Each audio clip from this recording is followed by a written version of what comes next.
Good morning student. बच्चों, आज मैं आपको चंद्र बिंदु की मात्रा से संबंधित जो पाठ्य पुस्तक का कार्य है वो करवाऊंगी। देखिए बच्चों, कल मैंने आपको बताया था कि किस प्रकार चंद्र बिंदु की मात्रा का प्रयोग होता है, इसका चिन्ह क्या होता है। आज हम एक बार फिर से पढ़ लेते हैं। देखिए, चंद्र बिंदु का चिन्ह कैसा होता है। ये चांद के आकार का होता है और इसके ऊपर एक बिंदी लगी हुई होती है। तो जब ऐसा आपको चिन्ह दिखे तो इसका मतलब क्या है, चंद्र बिंदु का इसका मतलब क्या है कि चंद्र बिंदु की मात्रा है। ठीक है। इसके अलावा देखिए कि इसका हम उच्चारण कैसे करते हैं।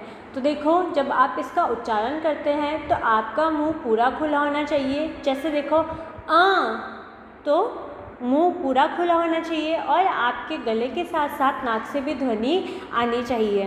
तो जब ऐसी ध्वनि आए और ऐसा चिन्ह आपको दिखे तो इसका मतलब है कि ये चंद्र बिंदु की मात्रा है। देखो, नीचे लिखे शब्दों में चंद्र बिंदु की मात्रा लगाकर सही शब्द बनाइए। जो नीचे लिखे शब्द हैं उसमें आपको चंद्र बिंदु की मात्रा के शब्द लगाने हैं और वो लगाकर आपको सही शब्द बनाना है। जैसे देखो, पहला शब्द है स पे आ की मात्रा और प, सा प, साप, है ना। अब इसमें हमें क्या करना है, हमें इसमें चंद्र बिंदु की मात्रा लगानी है। तो लगाइए, स पे आ की मात्रा, फिर सा पे चंद्र बिंदु की मात्रा और प, तो इसको बोलो सांप, है ना। देखो, सांप और सांप दोनों में अंतर है। क्यों? क्योंकि इसमें चंद्र बिंदु की मात्रा नहीं है और इसमें हमने चंद्र बिंदु की मात्रा का प्रयोग किया है। अब देखो, टाग, है ना। ट पे आ की मात्रा, टा और ग, टाग। तो अब ट पे आ की मात्रा, इस पे चंद्र बिंदु की मात्रा लगाइए और लिखिए ग, मिलकर क्या बनेगा, टांग, है ना। अगला देखिए, मागना, म पे आ की मात्रा, मा, ग, न पे आ की मात्रा, ना, मागना। तो देखो, म पे आ की मात्रा, इसके ऊपर चंद्र बिंदु की मात्रा, फिर ग, न पे आ की मात्रा, है ना। तो म पे आ की मात्रा और उसके ऊपर चंद्र बिंदु की मात्रा, फिर ग, फिर न पे आ की मात्रा, मिलकर क्या बनेगा, मांगना।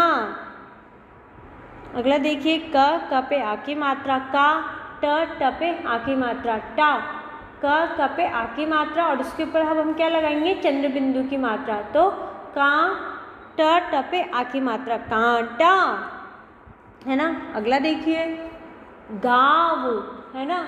अब हमें गाँव पे क्या करना है, चंद्र बिंदु की मात्रा लगानी है। तो ग पे आ की मात्रा, उसके ऊपर चंद्र बिंदु की मात्रा और व, मिलकर क्या बनेगा, गाँव। देखिए, जैसे ही हम किसी वर्ण पे चंद्र बिंदु की मात्रा लगा देते हैं तो हमें ध्वनि नाक और मुंह से दोनों से निकालनी पड़ती है। जैसे गाँव, है ना। लेकिन जब हम गाँव पे चंद्र बिंदु की मात्रा लगा देंगे तो क्या होगा, गाँव, है ना। ऐसा देखिए, पाँच, प पे आ की मात्रा, उसके ऊपर चंद्र बिंदु की मात्रा और च, मिलकर क्या होगा, पाँच।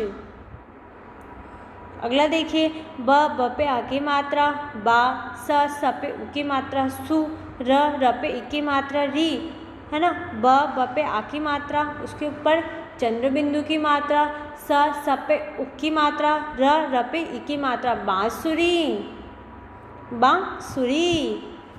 इसी तरीके से देखिए, अंगूठी, ग पे उ की मात्रा, गु, ठ पे इ की मात्रा, ठी।